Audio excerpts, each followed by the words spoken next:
Okay. Um, Unlike my Bleach review, I'm probably not going to spend 14 minutes just complaining. Or, well, it seemed, I felt like I was complaining. I really was trying not to, just review it. But, anyways, I actually like this anime better than Bleach, and there's a couple reasons, and I'll explain that through the course of this video. But yeah, I actually really like this anime, and I've noticed it's getting a lot of hate. Probably because it took a lot of attention on Cartoon Network back when it was playing, because it was literally the only good new thing to watch. It became really popular really quick. So that's why a lot of people, I think, truly have a problem with this anime, and I mean, there's some other reasons I'm sure too. But let's get on with the review.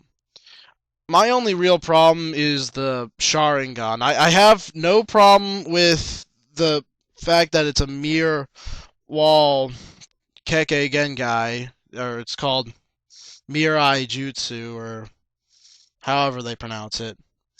My apologies, I haven't seen this anime in a while, and I do have the manga. I just don't feel like looking at it right now. Okay, okay. Here's how. Let me explain the sharingan for those who don't know. It's this move where you can literally watch a jutsu, and you don't even have to have seen the jutsu before, and you can perform it at the same time your opponent does, and you can keep performing that same jutsu. So you take a jutsu from your opponent, even and right before they're about to use it, you can use it at the same time without even knowing what it is beforehand. Not only that, and that if that wasn't cheap enough, you can actually keep the move you can actually keep the move after you copy it. I mean, taijutsu you can't copy necessarily right there because it's a physical body thing, but then you can train your body to do that technique after watching it. So not only do you copy your opponent's moves, but you get to keep them.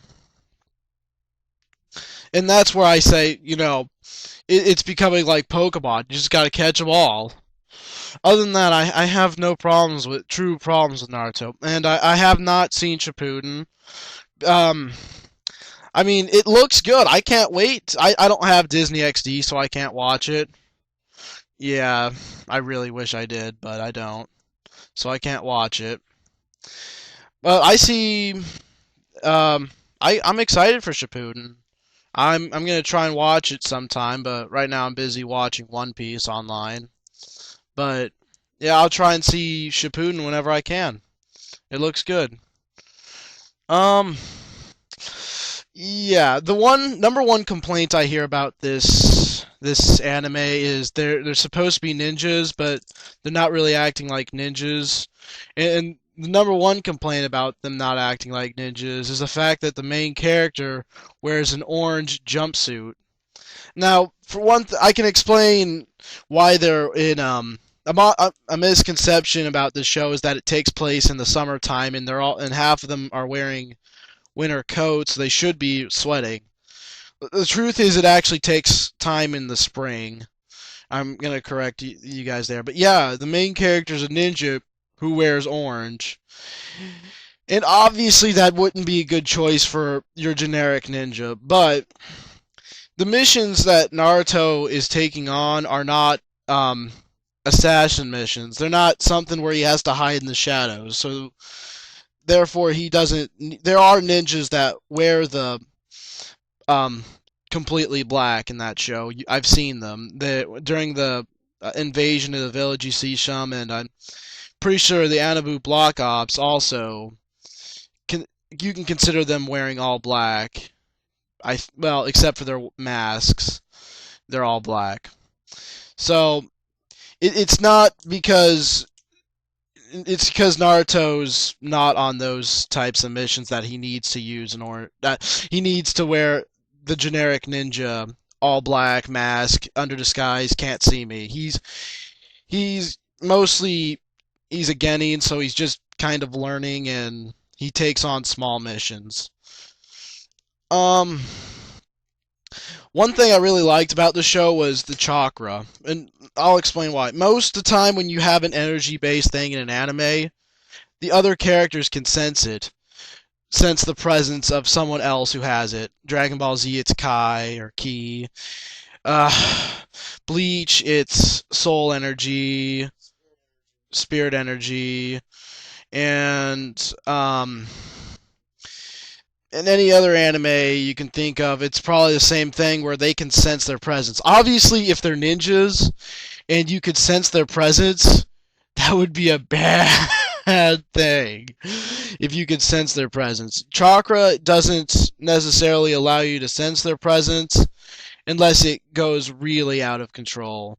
Not Bleach, oh man, spirit energy out of control, but like so out of control the person's going insane, and it like when Naruto goes nine tail form, that's when I'm sure they could probably at least sense it a little. But yeah, I really like the chakra. The story of this show, um, this is one of those where the story is beyond the main character. It's got a little bit of a um, somewhat government, somewhat, political thing with the other ninja countries. But yeah, from the most, and it's the funny thing is, there's this whole big picture going on, and the only thing that's driving the main character Naruto is the small part. Um, Orochimaru comes to the village for such and such reasons to do such and such things, and tries to get Sasuke for such and such. And the only thing that's driving Naruto is bring Sasuke back. I really like that. It's more like so there's more going on than what, like, the main character doesn't know everything or isn't supposed to know everything. Kind of like in Harry Potter. In Harry Potter, the main character doesn't know everything until the very end of each book. Then he knows everything there is to know. Clear picture. You have no questions. Get on the next one where it adds a bunch of more. This one, the main character doesn't know everything, and I really like that. And this anime is one of the only three animes that have ever made me so sad that I nearly cried or have cried. When I was young watching this, I I teared up if I was by myself watching it, like the really sad moments. This show really reminds me about growing up. It's tough, especially when you make a mistake and everyone looks down upon you for it, and you get jealous about people who do better than you, and it's tough growing up. And this show really proves it from certain standpoints, and it shows, loss of parents and loneliness and all of these things. It's one of the three ones that have actually made me sad, and those are probably the top three on my opinion. Because a story's really good. A story's good if it can, if you, a story's good when it entertains you. A story's really good when it makes you laugh. And a story is very good when it makes you laugh and cry. That's my opinion, at least. And there's one thing I love. I really love. Okay, the romance in this show. There's a lot of romance going around. Naruto x Hinata, Hinata x Naruto, Hinata x Kiba. All these. Of course, Sasuke x every female character in the show, not including Hinata. And there's a lot of these couples going around, and all these people are falling in love, but no one gets together. It kind of reminds me of, like, because they are 12, 13 about in this show. School, I apologize. They're about 12, 13-ish, so, they're kind of getting into, relationships, but they're not really into, they're not really dating. They're busy being ninjas, I suppose. But yeah, no one's actually dating each other, but they're all falling in love. It's like, it's the first steps where it's like, I kind of like this person, and they're all trying to figure out their place in the world.